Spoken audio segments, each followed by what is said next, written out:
Et au Parlement européen se tenait aujourd'hui une conférence sur le droit des enfants après le divorce de couples binationaux. Une conférence clairement destinée à faire pression sur l'Allemagne. De nombreuses victimes étaient dans la salle, parmi elles la famille de Lionel Gilberti, ce père de famille qui refuse d'acquitter une pension alimentaire à son ex-épouse installée en Allemagne. Il y sera extradé prochainement. Mais cette famille, comme beaucoup d'autres, commence à trouver un soutien auprès des institutions européennes. Les explications de Françoise Schoeller. La Cour de cassation l'a confirmé, Lionel Gilberti sera bel et bien remis à la justice allemande.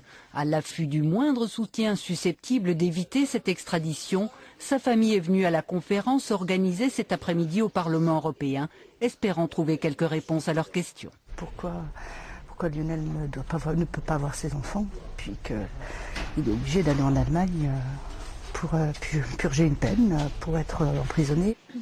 Elle est émue et inquiète. Venu chercher des appuis politiques à son combat juridique, l'avocat de Lionel Gilberti s'est lui montré plus optimiste. Il a au-dessus de sa tête cette épée de Damoclès qui est l'exécution du mandat d'arrêt européen. Mais pour l'instant, nous n'avons aucune nouvelle du parquet général qui est l'autorité compétente pour ramener à exécution cette décision. Donc c'est plutôt, je dirais, une bonne nouvelle. Mais c'est sûr que la situation de M. Lionel Gilberti est compliquée. D'autres victimes des dérives du Jugendamt, l'Office allemand de protection de l'enfance, sont venus témoigner et presser les élus européens de les aider.